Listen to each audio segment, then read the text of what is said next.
ബി.ജെ.പിയുടെ നിയുക്ത എം.പിയായ സിനിമാ നടി കങ്കണ റണാവത്തിന് CISF വനിതാ കോൺസ്റ്റബിളിൻ്റെ മർദ്ദനമേറ്റു. മൊഹാലി എയർപോർട്ടിലാണ് ഈ സംഭവം നടന്നത്. ഡൽഹിയിലേക്കുള്ള യാത്രക്കായി എത്തിയപ്പോഴാണ് കങ്കണയ്ക്കു നേരെ ആക്രമണമുണ്ടായത്.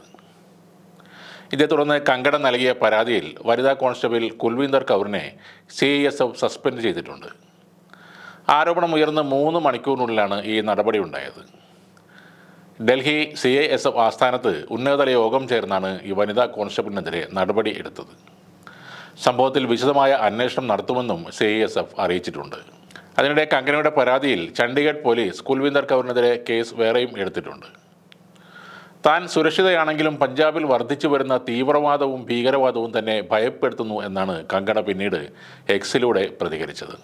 ഇന്നലെ ഉച്ചയ്ക്ക് ശേഷം 3 മണിയോടെ വിമാനത്താവളത്തിലെത്തിയ കങ്കണയെ പതിവുള്ള സുരക്ഷാ പരിശോധനയ്ക്ക് പിന്നാലെയാണ് CISF ഉദ്യോഗസ്ഥ കുൽവീന്ദർ കൗർ മർദ്ദിച്ചത്. കർഷക സമരവുമായി ബന്ധപ്പെട്ട് സ്ത്രീകൾക്കെതിരെ കങ്കണ നടത്തിയ മോശം പരാമർശമാണ് കോൺസ്റ്റബിളിനെ പ്രകോപിപ്പിച്ചത്. ഉദ്യോഗസ്ഥ കങ്കണയുമായി വാക്കുതർക്കത്തിൽ ഏർപ്പെട്ടെന്നും അതിനെ തുടർന്ന് മർദ്ദനം നടന്നു എന്നുമാണ് റിപ്പോർട്ട്. സംഭവം അന്വേഷിക്കാൻ CISF പ്രത്യേക സംഘത്തെയാണ് നിയോഗിച്ചിട്ടുള്ളത്. കർഷകരെ അപമാനിച്ച കങ്കണയെ തല്ലിയ CISF ഉദ്യോഗസ്ഥക്ക് സോഷ്യൽ മീഡിയയിൽ ഇപ്പോൾ അഭിനന്ദനങ്ങളാണ് ലഭിക്കുന്നത്. ഈ സംഭവം വലിയ രീതിയിലാണ് ഇപ്പോൾ ചർച്ചയായിക്കൊണ്ടിരിക്കുന്നത്. അടിയുടെ കുറവുണ്ടായിരുന്നു, വിജയിച്ചു വരുമ്പോൾ കിട്ടുന്ന ഈ അടി വരാനിരിക്കുന്ന അടിയുടെ സൂചനയാണ്, ജനങ്ങൾക്ക് മടുത്തു തുടങ്ങി, കർഷകരെ അപമാനിച്ചവർക്കെല്ലാം ഇതുപോലെ 2 കിട്ടണം എന്നൊക്കെയാണ് സോഷ്യൽ മീഡിയയിൽ വരുന്ന കമൻറ്റുകൾ. ആ ഉദ്യോഗസ്ഥ പറഞ്ഞത് ഇതാണ്: എൻ്റെ അമ്മയും ആ കർഷക പ്രക്ഷോഭത്തിൽ പങ്കെടുത്തിരുന്നു. അവർ എന്ത് തെറ്റ് ചെയ്തിട്ടാണ് കങ്കണ അവരെ ആക്ഷേപിച്ചത്? വളരെ ശക്തമായ ഒരു ചോദ്യം തന്നെയാണത്. 100 രൂപ കൊടുത്ത് തെരുവിൽ നിന്ന് കൂട്ടിക്കൊണ്ടു വന്നവരാണ് കർഷക സമരത്തിൽ പങ്കെടുത്ത സ്ത്രീകൾ എന്നാണ് കങ്കണ അന്ന് പറഞ്ഞത്.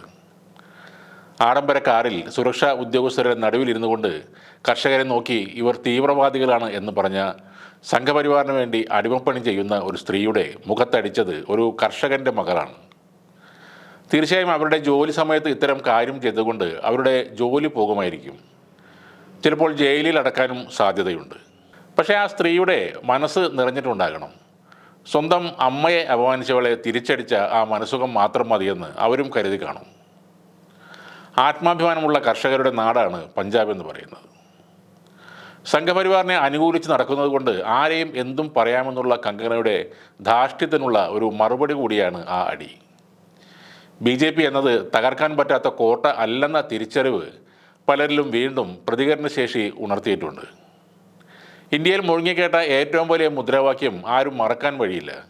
അത് ജയ് ശ്രീറാം വിളി അല്ല, ജയ് ജവാൻ ജയ് കിസാൻ എന്നതാണ്.